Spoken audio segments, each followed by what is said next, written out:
Good morning everybody.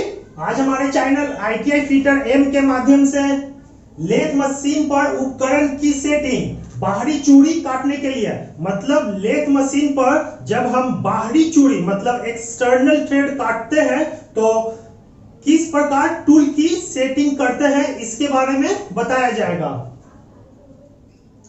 सबसे पहले drawing के अनुसार थ्रेडिंग के लिए वर्क पीस की व्यास की जांच करें। इसी को लेथ मशीन बोलते हैं।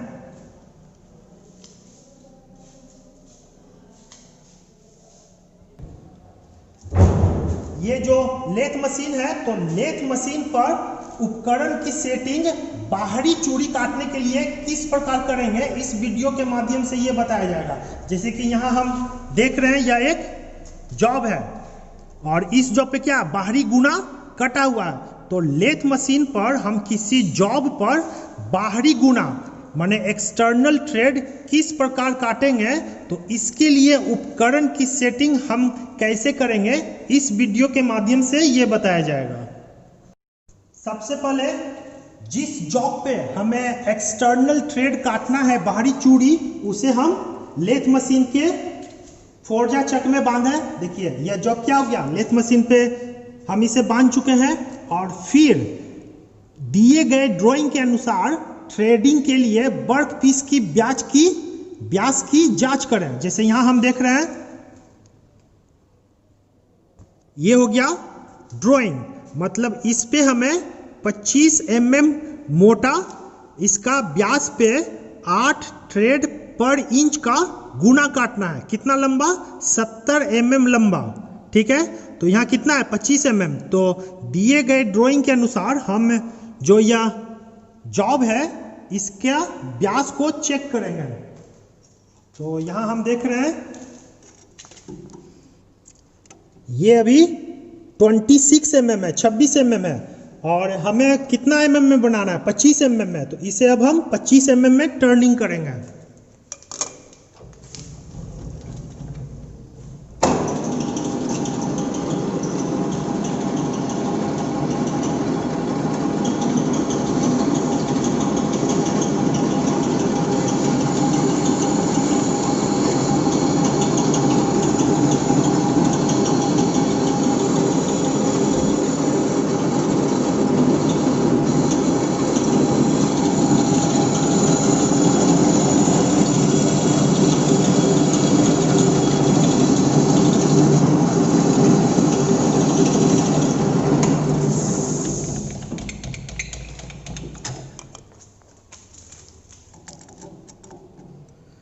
तो यहां हम देख रहे हैं कि 25 mm कंप्लीट हो चुका है और अब फिर थ्रेड क्लियरेंस प्रदान करने के लिए आवश्यकता के अनुसार वर्क पीस के व्यास को अंडर साइज में बदलना अच्छा अभ्यास है। इस जॉब पर थ्रेड क्लियरेंस प्रदान करने के लिए आवश्यकता के अनुसार जो यह वर्क पीस के व्यास को अंडर साइज में बदलना अच्छा होता है। तो थ्रेड क्लियरेंस क्या हो गया, मतलब ये जो देख रहे हैं ये हो गया नट और ये हो गया बोल्ट। तो इस बोल्ट पर नट को आसानी से चढ़ना चाहिए, माने इसमें किसी भी प्रकार का रुकावट ना हो। तो इसके लिए जब इस पे एक्सटर्नल थ्रेड काटते हैं तो इसमें कुछ क्लियरेंस दिया जाता है और यह क्लियरेंस हम अंडर साइज में बदल कर दे सकते हैं। तो अंडर साइज हो गया, अगर इसका बाहरी व्यास कितना है 25 mm, तो अंडर साइज ज्ञात करने का सूत्र है, यहां देखिए आप ये कितना है 25 mm और तो अंडर साइज हो गया 25 mm माइनस 1.75/10। तो अंडर साइज कितना हो गया 24.825 mm। तो यहाँ जो आप देख रहे हैं इसे हम 24.825 mm में इसे हम फिनिश करेंगे और फिर इसके ऊपर गुना काटेंगे।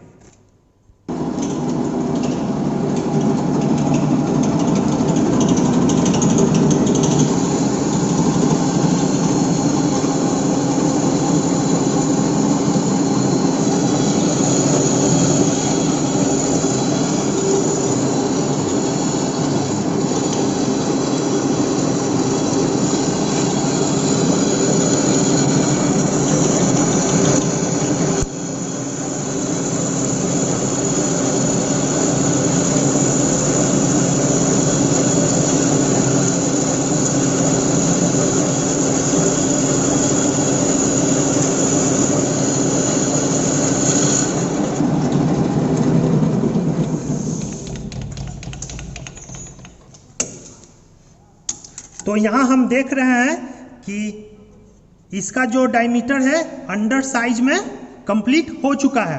तो 24.825 mm में यह इसका डायमीटर कंप्लीट हो चुका है, मतलब इसे हम अंडर साइज में कंप्लीट कर चुके हैं।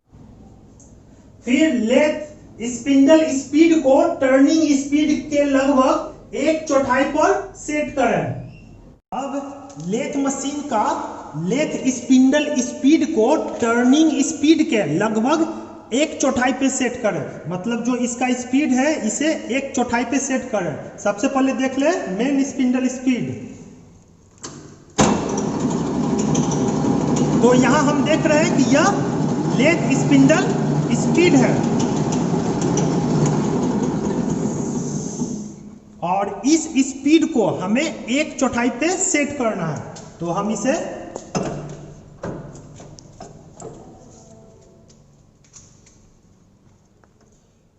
तो ये देखिए क्या हुआ, इसका चाल क्या हो गया, कम गया। कहने का मतलब ये हुआ कि जॉब पर जब हम गुना काटते हैं तो जो लेथ मशीन का स्पिंडल स्पीड है उसे 1/4 पर सेट करें। फिर थ्रेड काटने के लिए थ्रेड के पिच के अनुसार गियर बॉक्स को सेट करें। अब इस जॉब पर थ्रेड काटने के लिए थ्रेड के पिच के अनुसार गियर बॉक्स को सेट करेंगे। तो इस पे पिच कितना है, तो यहां हम देख रहे हैं कि पिच है 8 थ्रेड पर इंच का गुना हमें इस जॉब पे काटना है। हमें 8 थ्रेड पर इंच काटना है। तो यहां हम देख रहे हैं जो टेबल है थ्रेड पर इंच, तो 8 कहाँ है, तो ये देखिए ये हो गया 8। तो 8 थ्रेड पर इंच काटने के लिए हमें स्टड पे कितना चाहिए, 20 दांतों का गियर और स्क्रू पे 40 दांतों का गियर सेट होना चाहिए। तो सबसे पहले उसे हम चेक कर लेते हैं कि स्टड पर 20 दांतों का गियर है कि नहीं और स्क्रू पर 40 दांतों का गियर है कि नहीं। हम इसे खोलेंगे।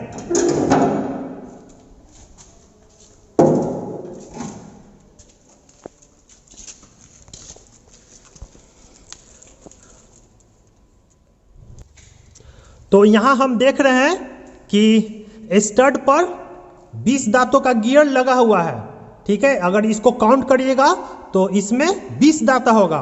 और यहां हम देख रहे हैं स्क्रू, तो स्क्रू पर 40 दांतों का गियर लगा हुआ, मतलब जो हम थ्रेड काटेंगे 8 माने 1 इंच में 8 गुना, मतलब 8 थ्रेड पर इंच में जो जॉब पर गुना कटेगा उसके लिए जो यह गियर लगा हुआ है वह सही है। अब इसके बाद तो यहां देख रहे हैं कि 8 के सामने कितना है, CX, तो लीवर को CX पर सेट करेंगे। तो यहां हम देख रहे हैं यह C ये हो गया, तो C पर क्या करें, C पे इसे हम सेट किए और X, तो X यहां है तो इसे हम X पे सेट किए। तो यहां हम देख रहे हैं इसे X पर सेट किए, ये वाला C पर, ये लीवर C पर और ये लीवर X पर सेट किए। तो इस प्रकार जॉब पर थ्रेड काटने के लिए थ्रेड के पिच के अनुसार गियर बॉक्स को सेट कर चुके हैं। फिर क्षैतिज स्थिति मतलब हॉरिजॉन्टल पोजीशन से 90 डिग्री तक कंपाउंड स्लाइड को क्रॉस स्लाइड के अनुरूप लाने के लिए स्लाइड करें। फिर थ्रेड के हाफ इंक्लूडेड एंगल से 1 डिग्री कम, तो कितना हो जाएगा 29 डिग्री तक दाहिने ओर घुमाएं। यह व्यवस्था राइट हैंड थ्रेड के लिए है। क्षैतिज स्थिति मतलब हॉरिजॉन्टल पोजीशन से 90 डिग्री तक जो यह कंपाउंड स्लाइड है, कंपाउंड स्लाइड को क्रॉस स्लाइड के अनुरूप लाने के लिए क्या किया, स्लाइड किया, ठीक। और फिर थ्रेड के हाफ इंक्लूडेड एंगल से 1 डिग्री कम, तो इस जॉब पर जो गुना कटेगा उसका, जो इस जॉब पे गुना कटेगा उसका एंगल कितना होगा, 60 डिग्री। मतलब यहां हम देख रहे हैं इसका एंगल कितना है, 60 डिग्री। तो थ्रेड के हाफ इंक्लूडेड एंगल, तो 60 का आधा कितना हो गया, 30 डिग्री। और फिर उससे 1 डिग्री कम, तो 30 डिग्री माइनस 1 डिग्री बराबर 29 डिग्री। तो 29 डिग्री तक दाहिने ओर, मतलब जो ये जो देख रहे हैं, तो 29 डिग्री तक दाहिने ओर घुमाएं। ठीक है, जैसे यहां देखिए इसे क्या करना, 29 डिग्री तक, इसे हम 29 डिग्री तक, देखिए इसे घुमा के कहां ला रहे हैं, 29 डिग्री तक। तो ये देखिए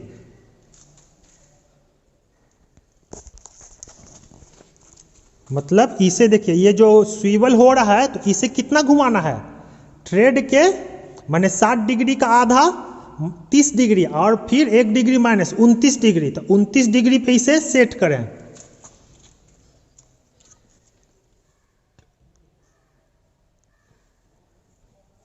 तो यहां हम देख रहे हैं कि 29 डिग्री पे सेट हो चुका है और अब इसे यहां टाइट करें।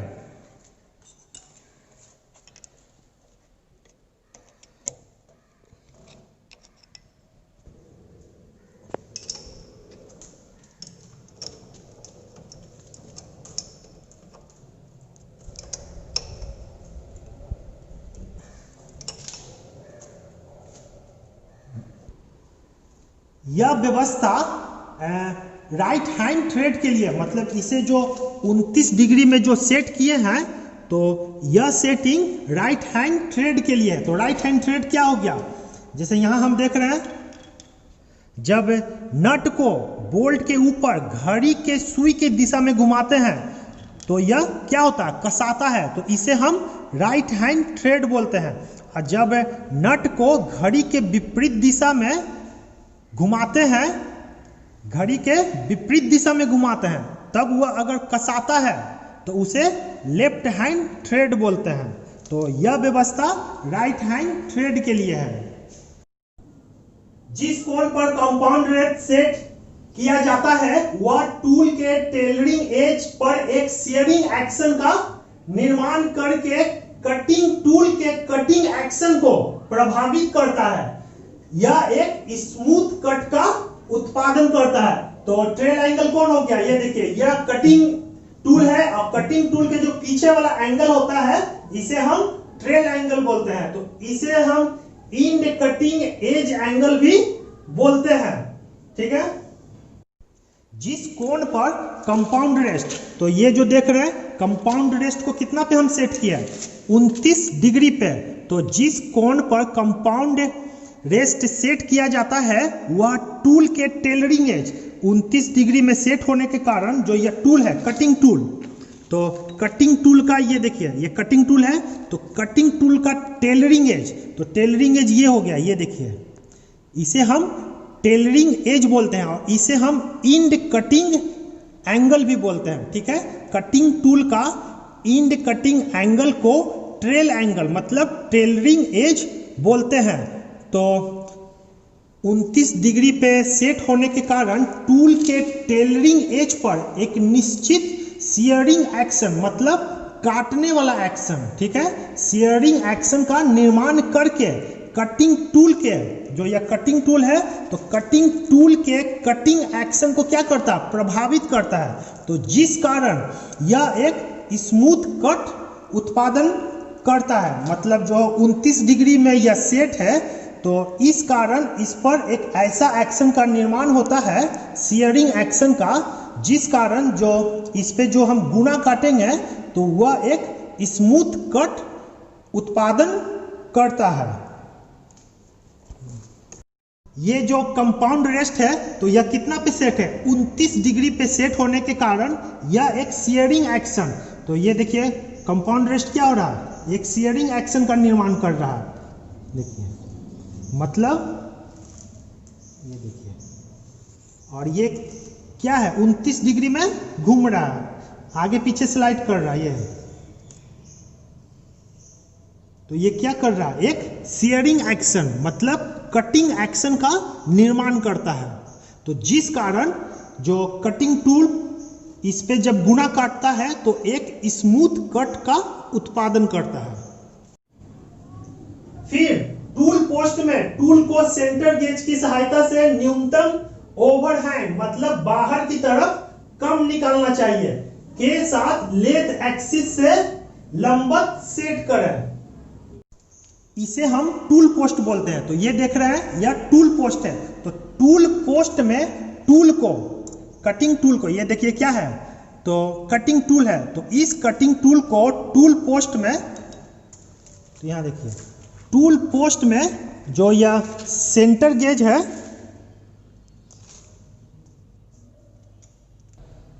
तो कटिंग टूल को टूल पोस्ट में, तो ये क्या है, सेंटर गेज की सहायता से न्यूनतम ओवरहैंग। तो ओवरहैंग क्या हो गया, माने बाहर की ओर निकालना। जैसे ये देखिए ये क्या हो गया, ये ज्यादा निकल गया और यह कम निकला हुआ। तो यही बोला जा रहा है कि न्यूनतम ओवरहैंग मतलब बाहर की तरफ कम निकालते हुए इसे लेथ एक्सिस मतलब ये जो लेथ एक्सिस से लंबवत सेट करें।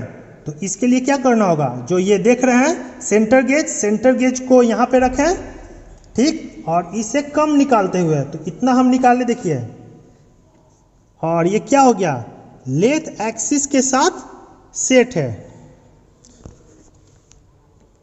देखिए तो इससे क्या होगा, जो यह कटिंग टूल है एक्यूरेट सेट होता है सेंटर गेज की सहायता से लेथ एक्सिस में। और अब इसे कटिंग टूल को टाइट करें।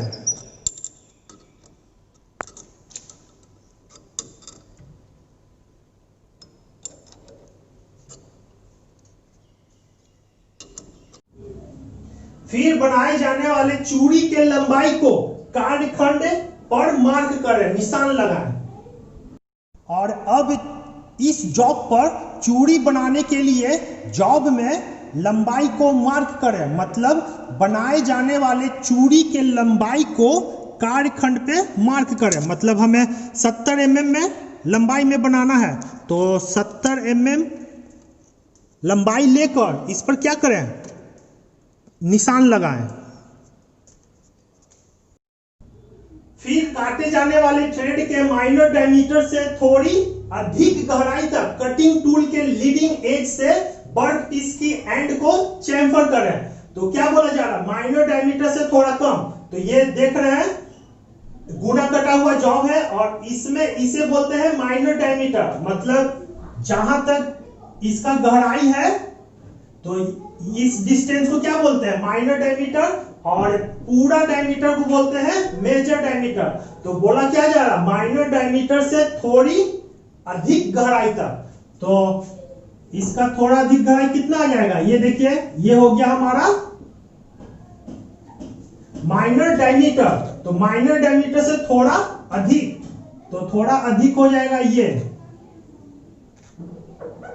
तो यहां क्या किया गया, कटिंग टूल के लीडिंग एज से वर्क पीस की एंड को, जो यह जॉब या वर्क पीस है, तो वर्क पीस की एंड को कटिंग टूल से क्या किया, चैम्फर किया, मतलब थोड़ा तिरछा कटिंग किया, माइनर डायमीटर से थोड़ा अधिक गहराई तक।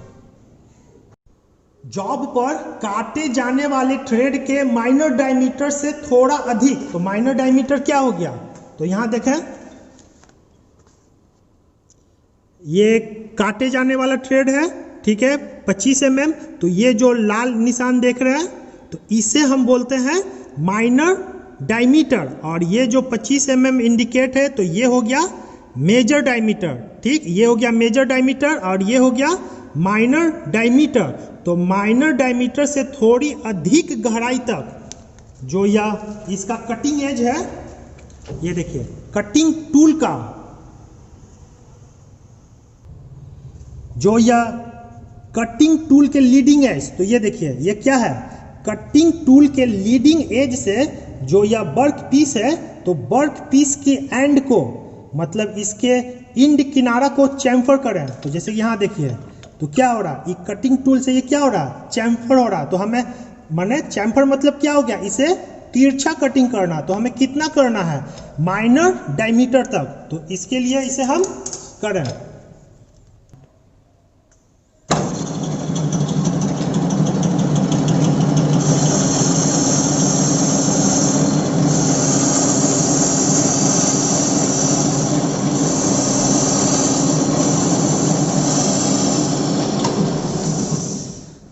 तो यहां हम देख रहे हैं इसका इंड क्या हुआ, चैम्फर हुआ, मतलब तिरछा कटिंग हुआ। कहां तक, माइनर डायमीटर से थोड़ा अधिक गहराई तक। फिर क्रॉस स्लाइड के हैंड व्हील को संचालित करके जॉब के सतह के पास कटिंग टूल को आगे बढ़ाएं। अब क्रॉस स्लाइड, तो ये जो देख रहे हैं इसी को हम क्रॉस स्लाइड बोलते हैं। तो क्रॉस स्लाइड के हैंड व्हील, ये क्या है, हैंड व्हील। देखिए ये हो गया क्रॉस स्लाइड और ये हो गया हैंड व्हील। तो हैंड व्हील को संचालित करके जॉब के सतह के पास जो ये कटिंग टूल है, कटिंग टूल को बढ़ाएं। तो यहां देखिए हैंड व्हील को घुमाकर क्या कर रहे हैं, कटिंग टूल को जॉब के सतह के पास लाएं। जब कटिंग टूल के टिप के नोक सिर्फ कार्ड की सतह को छूती हो तो आगे की प्रगति मतलब चाल को रोकें और क्रॉस स्लाइड के और कंपाउंड स्लाइड के ग्रेजुएशन कॉलर मतलब माप लगा हुआ कॉलर या निशान लगा हुआ कॉलर को 0 पर सेट करें। जब कटिंग टूल का टिप, तो ये क्या हो गया, कटिंग टूल का टिप माने आगे का पॉइंट क्या होता है, टिप। जब कटिंग टूल के टिप के नोक सिर्फ कार्ड के सतह को, यहाँ क्या हो रहा है, यह कार्ड को सतह को छूती है तो आगे का प्रगति मतलब ये जो हैंड व्हील है, हैंड व्हील को अब नहीं घुमाए। हैंड व्हील को क्या करना है, नहीं घुमाना है, नहीं घुमाए। और फिर क्रॉस स्लाइड और कंपाउंड स्लाइड, तो ये देख रहे हैं कंपाउंड स्लाइड और ये हो गया क्रॉस स्लाइड के ग्रेजुएशन कॉलर मतलब निशान वाला कॉलर को 0 पर सेट करें, मतलब 0 पर सेट करें। तो 0 पर सेट करें या इस पे चौक की सहायता से निशान दें। तो सबसे पहले निशान कहां दे रहे हैं, क्रॉस स्लाइड पे। ये हो गया क्रॉस स्लाइड, तो इसे हम चौक का निशान दें। देखिए 0 पर सेट करें या चौक का निशान दें। और फिर ये जो देख रहे हैं कंपाउंड स्लाइड, तो कंपाउंड स्लाइड पर भी 0 का निशान दें या चौक से इस पे निशान दें। फिर टॉप स्लाइड के हैंड व्हील का उपयोग करके टूल को लगभग 0.1 mm फीड करें। अब टॉप स्लाइड, तो ये जो देख रहे हैं टॉप स्लाइड के हैंड व्हील, तो इसे क्या बोलते हैं, हैंड व्हील का उपयोग करके जो यह कटिंग टूल देख रहे हैं, कटिंग टूल को लगभग 0.1 mm फीड करें मतलब इसे घुमाएं। तो कितना आगे बढ़ा, 0.1 mm। चेसिंग डायल से संबंधित हाफ नट को इंगेज करें और थ्रेड किए जाने वाले वर्क पीस पर एक ट्रायल कट लें। देख रहे हैं कि कटिंग टूल सेट हो चुका है और अब जो यह चेसिंग डायल, ये देखिए जो ये देख रहे हैं इसी को हम चेसिंग डायल बोलते हैं। तो चेसिंग डायल से संबंधित हाफ नट, तो इसके अंदर ये जो देख रहे हैं ये हाफ नट होता है। देखिए इसके अंदर हाफ नट होता है और जो ये हाफ नट है इसको क्या करता है, इसको जकड़ लेता है। ये जो स्क्रू है इसे जकड़ लेता है। मतलब ये जो थ्रेड चेसिंग डायल है इसे हाफ नट को क्या करें, इंगेज करें और मशीन को चलाकर और लेथ मशीन को चलाकर ये जो वर्क पीस पर एक ट्रायल कट लें। तो अगर हम एक ट्रायल कट ले रहे हैं तो ट्रायल कट के लिए ये गए मशीन को चालू किए और उसके बाद हाफ नट को क्या किए, इंगेज किए। देखिए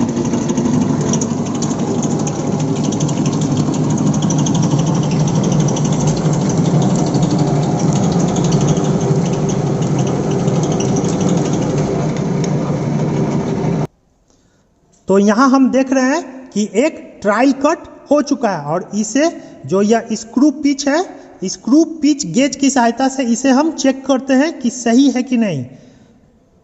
तो यहाँ हम देख रहे हैं कि जॉब पर कटा हुआ दाता और स्क्रू पिच का दाता दोनों आपस में मिल रहा है, मतलब कि इस जॉब पर जो थ्रेड कटेगा वह सही कटेगा।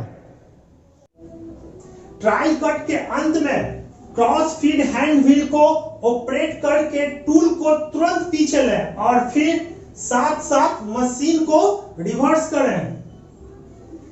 फिर कार के सिरों को दूर होने तक कैरिज को दाईं ओर सरकाएं और मशीन को बंद करें। एक चीज याद रखिएगा कि जब हम कटिंग टूल से जॉब पर ट्रायल कट ले रहे हैं या थ्रेड काट रहे हैं तो उसके अंत में, मतलब ये जो कटिंग टूल है, देखिए जब कटिंग टूल यहाँ पे आ जाए लास्ट पोजीशन में, तो इस पोजीशन में, मतलब ये क्या हो गया, इस पोजीशन में आया, तो उस समय जब ये लास्ट पोजीशन में है तो उस समय ये हैंड व्हील देख रहे हैं, इसे तुरंत घुमाना चाहिए। देखिए क्या हो गया, मतलब जहां तक काटना है वहां तक जब आ जाए तो इसे तुरंत घुमाकर क्या किए, कटिंग टूल को पीछे करना चाहिए। अगर हम पीछे नहीं करेंगे तो क्या होगा, कटिंग टूल आगे बढ़ता हुआ चला जाएगा, ठीक है, मतलब अधिक लंबाई में गुना कट जाएगा। तो जहां तक गुना काटना है अगर वहां तक कटिंग टूल आ जाए तो उसी समय तुरंत स्पीड में क्या किए, इसे हटा लें और मशीन को रिवर्स कर कर इसे पीछे करना चाहिए, ठीक है। जैसे ये देखिए, अगर हम इस पे एक कट ले रहे हैं,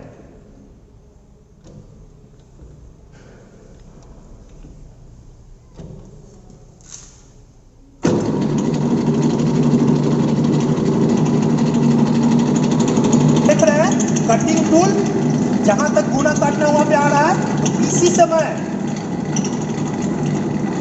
तुरंत पीछे करें, ठीक, और मशीन को बंद करें और फिर इसे रिवर्स ले जाएं।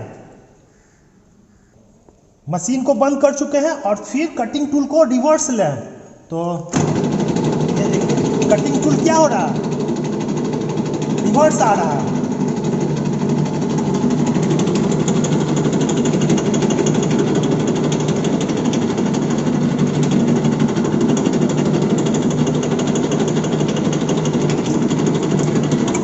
और फिर मशीन को बंद करते हैं।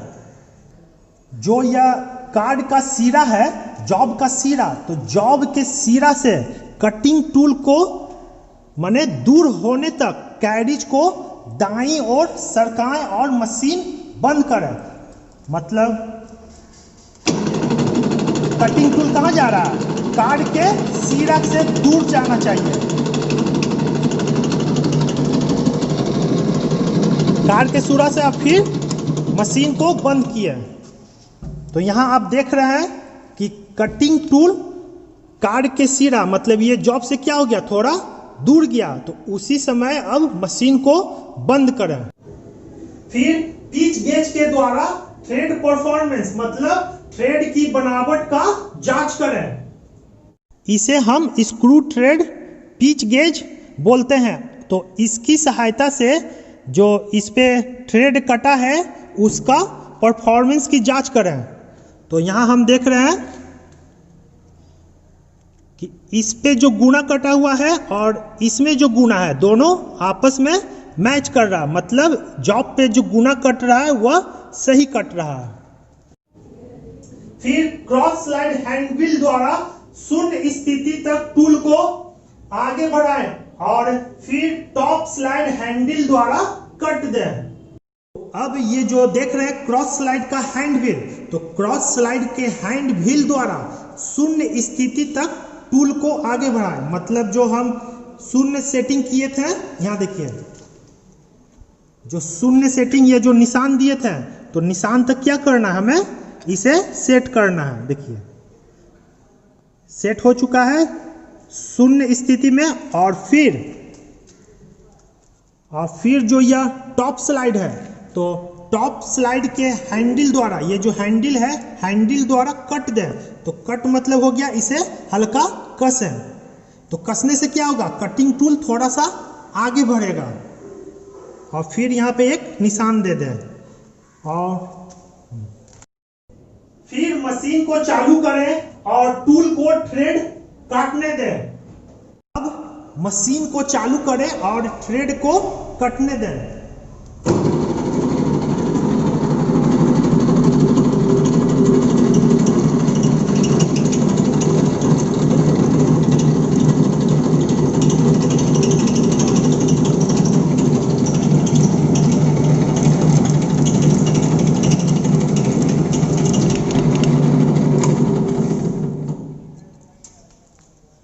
अब क्या है, थ्रेडिंग के दौरान पर्याप्त मात्रा में कूलेंट का प्रयोग करें। थ्रेडिंग के दौरान मतलब चूड़ी काटने के दौरान अगर आवश्यकता हो तो पर्याप्त मात्रा में कूलेंट का उपयोग करें।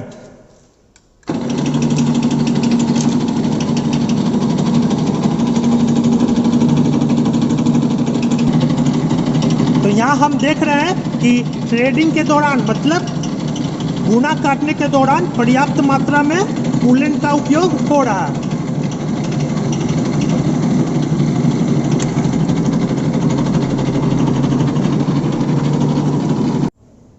फिर आवश्यक गहराई प्राप्त होने तक स्टेप्स को दोहराएं।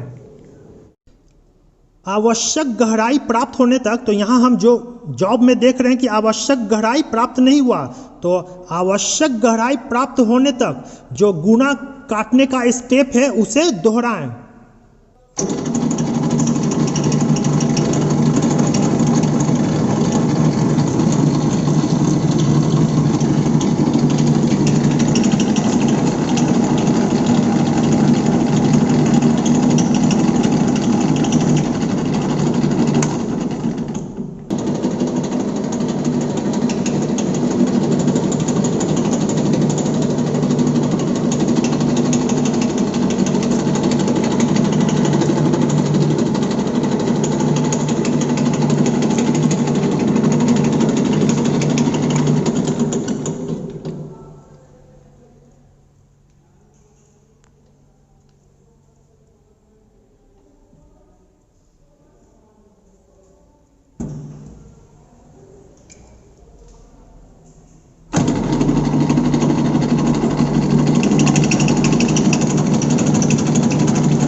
और अब इस पे फाइनल कट कंप्लीट होगा।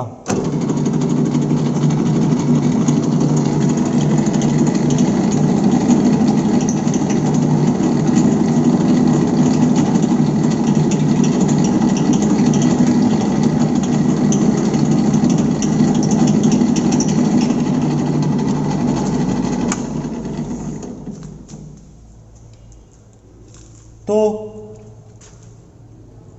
यहाँ हम देख रहे हैं कि जॉब पर आवश्यक गहराई में गुना कट चुका है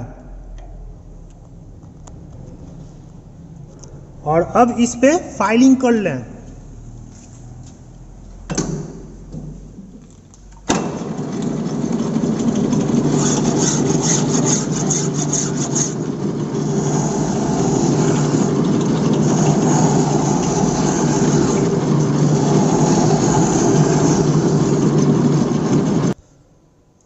तो यहाँ हम देख रहे हैं कि जॉब पर थ्रेड कटकर कंप्लीट हो चुका है। नोट, प्रत्येक कट के अंत में क्रॉस स्लाइड हैंड व्हील के द्वारा टूल को जॉब से हटा दिया जाता है और फिर कैरिज को शुरुआती बिंदु पर लाया जाता है। फिर क्रॉस स्लाइड हैंड व्हील को शून्य स्थिति में लाया जाता है और टॉप स्लाइड द्वारा डेप्थ ऑफ कट दी जाती है। एक चीज याद रखिएगा कि ये गुना काटने का प्रक्रिया कैसे होता है कि प्रत्येक कट के अंत में, तो मतलब ये जो कट लगता है तो प्रत्येक कट के अंत में, मतलब अंत में यहाँ आ गया तो प्रत्येक कट के अंत में क्रॉस स्लाइड, तो ये जो देख रहे हैं क्रॉस स्लाइड, तो क्रॉस स्लाइड का हैंड व्हील द्वारा टूल को क्या किया जाता है, पीछे किया जाता है। ठीक, जब कटिंग टूल यहाँ आता है तो इसको हैंडल द्वारा कटिंग टूल को पीछे करते हैं, मतलब टूल जॉब से पीछे हट जाता है और जो यह कैरिज है, कैरिज को फिर शुरुआती बिंदु पर लाते हैं, मतलब कैरिज को फिर यहाँ लाए शुरुआती बिंदु पे और फिर जो यह क्रॉस स्लाइड है, क्रॉस स्लाइड के हैंड व्हील को शून्य स्थिति पे सेट करते हैं, मतलब इसे फिर जहाँ पे शून्य स्थिति पर सेट करते हैं। देखिए, ठीक है, और शून्य स्थिति पर इसे सेट करके जो टॉप स्लाइड है, ये जो टॉप स्लाइड है, टॉप स्लाइड द्वारा डेप्थ ऑफ कट मतलब गहराई दी जाती है, मतलब इसे थोड़ा हैंडल को, व्हील को घुमाकर थोड़ा गहराई दिया जाता है। तो ये प्रक्रिया इस प्रकार देख लीजिए एक बार फिर से। तो यहां हम देख रहे हैं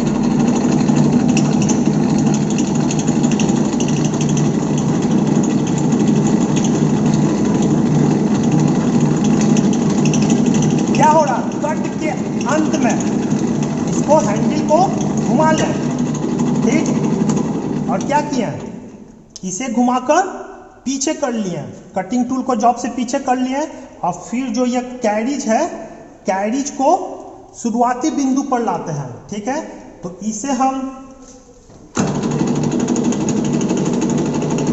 रिवर्स करके क्या कर रहे हैं, शुरुआती बिंदु पे ला रहे हैं।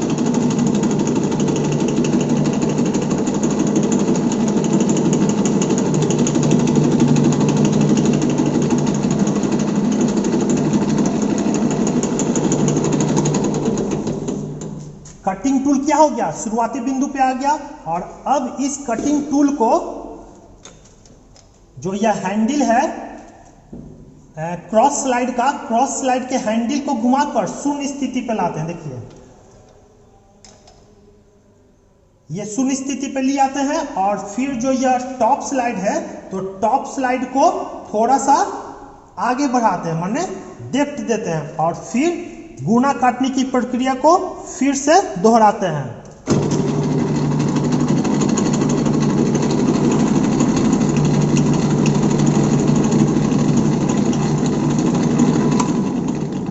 यही चीज बोला जा रहा है कि प्रत्येक कट के अंत में क्रॉस स्लाइड हैंड व्हील के द्वारा टूल को जॉब से हटा लिया जाता है और कैरिज को शुरुआती बिंदु पे लाया जाता है और फिर क्रॉस स्लाइड के हैंड व्हील द्वारा शून्य स्थिति में लाया जाता है और टॉप स्लाइड द्वारा डेप्थ ऑफ कट दी जाती है।